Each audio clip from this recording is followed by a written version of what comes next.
वंदो गुरुपद कंग कृपा सिंधु नर रूप हरि महामोह तन पुंज जासु वचन रवि करे निकर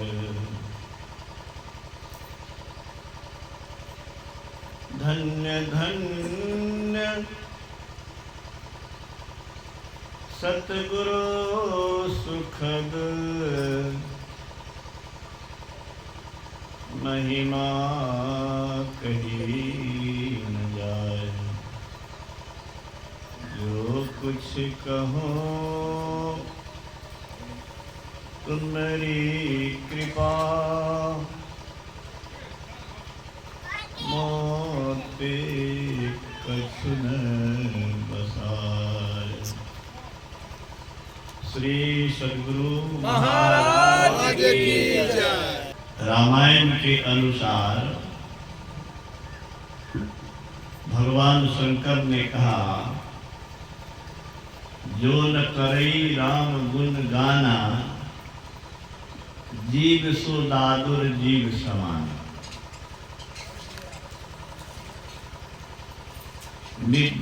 मेढक की जिज्ञा संत ईश्वर की जयकार नहीं कर सकता, उसका गुणगान नहीं कर सकता। जो मनुष्य होकर के ईश्वर और संत जो उनके प्रतिरूप हैं, उनकी जयकार नहीं करते हैं तो उनको एक तरह से बड़ी कड़ी फटकार देती है। मेढक की जिज्ञा कर लिया। सोचता हूं ऐसा क्यों कहा। मनुष्य विचारवान है, मनुष्य विचार सकता है, आगे सोच सकता है, यह काम दूसरा जीव नहीं कर सकता है। इसलिए कि मनुष्य ईश्वर की जयकार करके, उनका गुणगान करके ईश्वर की कृपा पात्र बन सकता है, स्वयं ईश्वर बनता है। चाहे वो कबीर साहब हो, नानक साहब हो, गोस्वामी तुलसीदास जी हो, सूरदास जी हो, संत गण जितने हुए सबने ईश्वर से जुड़ा। मैं उनकी जयकार करने कहता हूं जिन्होंने काल से टक्कर लिया। ब्रह्मांड में संत के सिवा ये सामर्थ किसी को है क्या?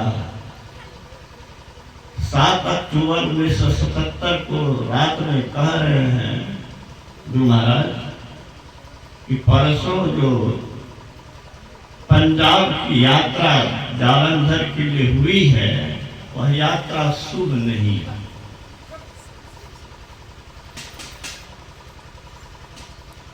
संत के सिवा, त्रिकालदर्शी के सिवा क्षमता भी किसी को नहीं कि परसों क्या होने वाला है।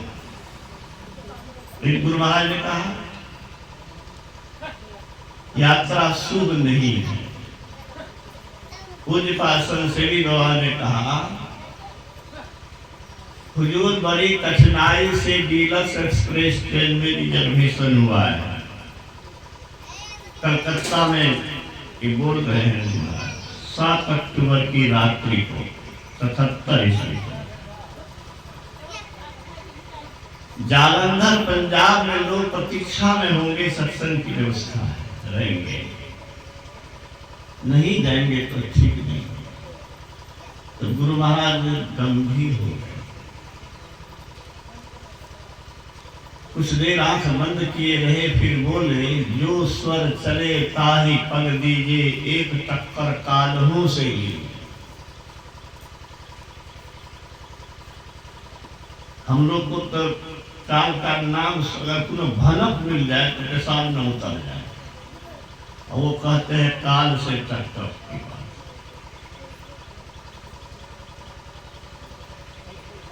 भयभीत हो गए लोग जो वहां थे। संत सेवी बाबा ने आश्वस्त किया, जब गुरु महाराज हम लोग के साथ हैं तो हम लोग को भय किस बात का। लोगों का भय दूर हुआ, ढाढ़स मिला और ट्रेन समय पर चली। नैनी स्टेशन पर, रेलवे स्टेशन पर खड़ी मालगाड़ी से टक्कर हो गई इस ट्रेन की। उस ट्रेन में यात्रा करने वाले वर्तमान आचार्य श्री मधेपुरा में सत्संग मंदिर के शिलान्यास के अवसर पर कहा था, वो चश्मदीद गवाह थे, उसमें ट्रेन में यात्रा कर रहे। कहा आगे के डब्बे में तो लाश ही लाश थी और पीछे के डब्बे में किसी का सर फूटा, किसी की बाहें टूटी और बीच वाले डब्बे में किसी का खामोश कर दिया। श्री सद्गुरु महाराज की जय। मैं उस समय डाल्टनगंज में था, सर्विस कर रहा था। मेरे अकाउंटेंट एलटीसी से लौटे थे, उन्होंने आंखों देखा हाल बताया कि आगे के डब्बे में लोगों के बगल में चदरा घुसा हुआ था, कटर से, इलेक्ट्रिक कटर से काट के लाश निकालता। स्टेशन दुर्गंध का था। उनकी जयकार करने से, उनके शरण में रहने से कल्याण होगा। शरण में रहना तो दूर है, कल सो एक बार जयकार तो कीजिए, बोलिए प्रेम से सद्गुरु महाराज की जय। बाहर से हमारे तपस्वी बाबा आए हुए हैं, विभूति बाबा कई सत्संग आश्रम देख रेख करते हैं। मैं उनका हार्दिक अभिनंदन करता हूँ। उनके साथ में दूसरे महात्मा भी हैं और हमारे कैलाश बाबा भी आए हैं। सबका मैं सुरेंद्र बाबू की ओर से और फिर आप सबका भी, श्रद्धालु लोगों का अभिनंदन करता हूं। श्री सद्गुरु महाराज की जय। हमें बड़ी प्रसन्नता है कि सुरेंद्र बाबू ने अपनी धर्मपत्नी की स्मृति में, उनकी सदगति के लिए, उनके मंगलमय स्वर्णिम भविष्य के लिए गुरु दरबार लगाया है। और इस अवसर पर अभी हम लोग भगवान श्री राम के उपदेश सुन रहे थे। विचारिए कि मनुष्य शरीर हम लोग को मिला है, बड़े भाग मानुष तन पावा। बहुत पुण्य होता है तो कोई धनवान होता है, विद्वान होता है, बड़े पद पर जाते हैं। पुण्य से ही मानते हैं कि उनका पुण्य था कि वो राष्ट्रपति बना, तो डॉक्टर बना। भगवान श्री राम क्या कहते हैं, मनुष्य शरीर ही बड़े भाग्य से मिला।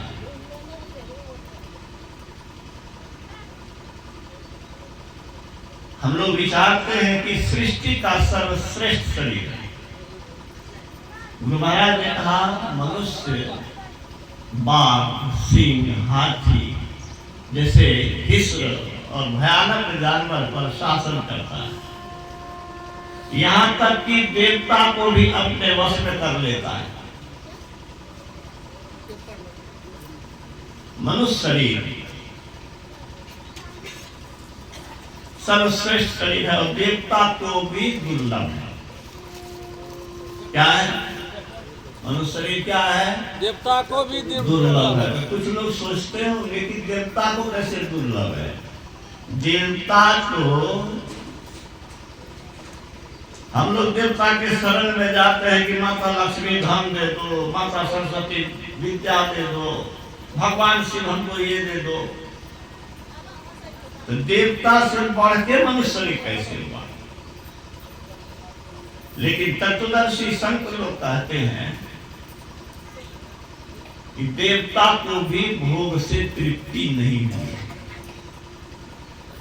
देवराज इंद्र गौतम मुनि का वेश धारण करके गौतम मुनि की धर्मपत्नी अहिल्या के साथ जो किया उसके कारण वो शापित हुआ।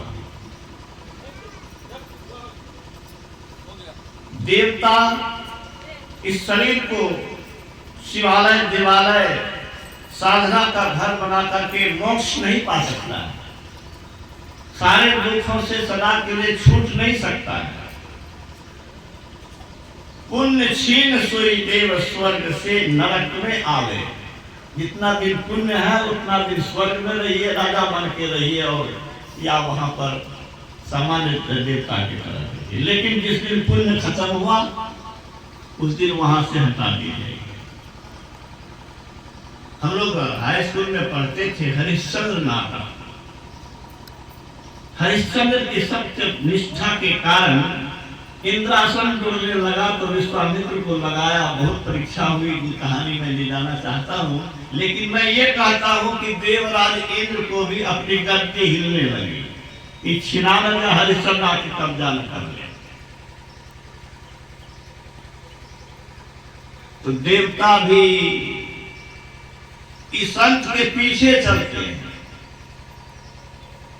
वह स्वामी तुलसीदास जी ने लिखा, विश्व उत्तार हित व्यक्त चित्त सर्वदा त्यक्तमन बन्युकृत पुण्य राशि यत्र तिष्ठन्ति तत्रैव आज सर्व हरि सहित गच्छन्ति क्षीराब्धिवासी। ब्रह्मा विष्णु महेश वहां जाते हैं जहां संत ठहरते हैं। अब गोस्वामी तुलसीदास जी तो कितने बड़े राम भक्त थे, कहने की किसी की आवश्यकता नहीं है। भगवान राम को भगवान विष्णु का अवतार कहा गया है, उनके वो भक्त हैं। लेकिन कहते क्या है कि जहां संत ठहरते हैं वहां पर ब्रह्मा विष्णु सहित सब देवता जाते हैं। तो संत सर्वोपरि बनते हैं। संत ईश्वर के प्रति रूप है। संत सारे दुखों से छूटे हुए होते हैं। संत मुक्त होते हैं। हम लोग इस शरीर के कारागार में कैद हैं। अभी आप सुन रहे थे गुरु महाराज के प्रवचन में, जैसे कोई जेल में है। जेल में जेलर भी जाता है और कैदी भी रहता है, दोनों में बहुत फर्क है। जेलर को मन होगा तो जेल के अंदर, मन होगा तो बाहर। जेल के दुख सुख उसको व्यापने वाला नहीं है, जेल पे शासन करने वाला है। तो मनुष्य इस शरीर का उपयोग करके मोक्ष प्राप्त करके ईश्वर में मिलकर के एक में एक होकर के वह सृष्टि का शासन चलाता है। गुरु महाराज ने नागेश बाबू से पूछा 1970 ईस्वी में। नागेश जी पीएचडी डिलीट किए हुए हैं गुरु महाराज पर। मगध यूनिवर्सिटी के हेड ऑफ द डिपार्टमेंट थे। उनको यही पूछा कि किन की सत्ता है। गुरु महाराज के जवाब में उसने कहा कि हुजूर ईश्वर की सत्ता है। गुरु महाराज ने कहा संत की भी सत्ता है। गुरु महाराज ने अपने प्रयोग के आधार पर कहा है, जिसने पिंड को जीता उसने ब्रह्मांड को जीता। जिसने पिंड को जीता उसने ब्रह्मांड को जीता। शरीर पर जिसने विजय पा लिया, शरीर में रहकर शरीर से अपने को अलग कर लिया, वो ब्रह्मांड विजेता है। तो मनुष्य शरीर सारे दुखों से छूटना, ईश्वर बन जाने का साधन क्या है? स्वामी विवेकानंद ने कहा केवल मनुष्य ही ईश्वर बन सकता है। मनुष्य और पशु में एक ही अंतर है। मनुष्य अपने इंद्रियों को नियंत्रित और संयमित करके ब्रह्म बन सकता है, यह काम पशु नहीं कर सकता है। भगवान राम इसीलिए इस मनुष्य शरीर को या संत लोग या ज्ञानी लोग इस शरीर को सर्वश्रेष्ठ मानते हैं। और मैं कहता हूं कि सर्वश्रेष्ठ शरीर पा करके सर्वश्रेष्ठ स्थिति को प्राप्त न करें, इस शरीर सर्वश्रेष्ठ शरीर का सदुपयोग नहीं है। जो विद्यार्थी कलेक्टर बन सकता है वह विद्यार्थी चपरासी बनने के लिए ललायत हो जाए, इसलिए ललायत हो गया कि वह अपने शरीर का समय का सदुपयोग नहीं किया। अभी हम लोग संत स्तुति गाए हैं, गुरु महाराज जी का सत्संग में गए, खिड़की न केवाड़ थी, ठंड कड़ाके के ठंड का मौसम था, कुहासा घुसता था, एक खिड़की से दूसरे से निकलता था, बड़ी कठिनाई हुई।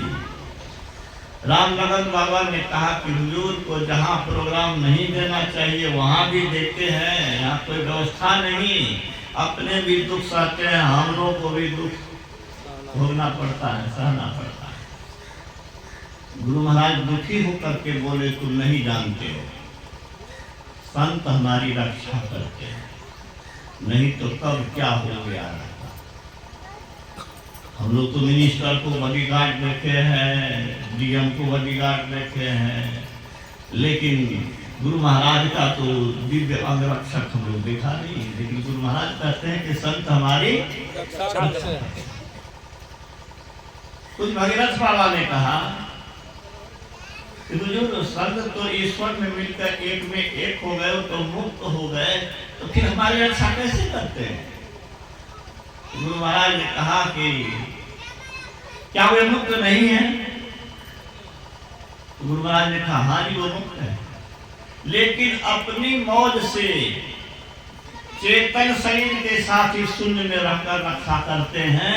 इसीलिए हम लोग गाते हैं सब संतन की बड़ी बलिहारी। यहाँ जो गाए हैं हम लोग, ये गीत नहीं गाए हैं, और ब्याह शादी वाला गीत नहीं है। ये गीत क्या है? ये संत की स्तुति हम लोगों ने की है, संतों की वंदना की है, और गुरु महाराज कहते हैं इसीलिए हम गाते हैं सब संतन की बड़ी बलिहारी।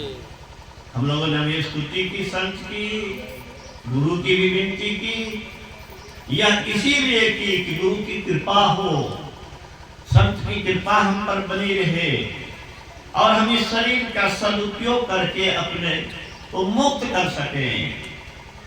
मैं बराबर कहता हूँ, फुटबॉल की हवा बंद है, तूफान चले कहीं जा नहीं सकता, लेकिन छिद्र अगर कर दिया जाए तो तूफान के संग कहीं से कहीं जाएगा।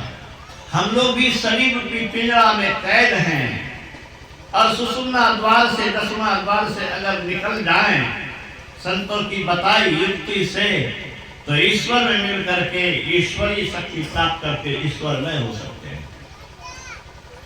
बूंद समुद्र में मिल जाए तो बूंद बूंद नहीं रहता, बूंद समुद्र हो जाता है। हम लोग को ये शरीर सारे दुखों से छूटने के लिए मिला है, और ये काम भक्ति से ही होगी। इस संसार के रस में डूबे रहने से दुर्दशा ही दुर्दशा है। आप हम देख भी सकते हैं, विचार भी सकते हैं। गुरु महाराज ने कहा आज तक ऐतिहासिक और पौराणिक कोई वर्णन नहीं है कि संसार के पदार्थ से कोई तृप्त हो गया हो, चैन पा लिया हो, दुखों से छूट गया हो।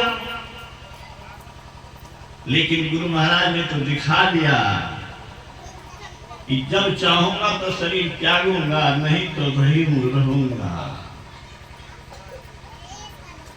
ऑपरेशन होगा, हम लोग सुई के डर से आंख बंद कर लेते थे, बस सुई देगा तो चुभेगा, कष्ट होगा।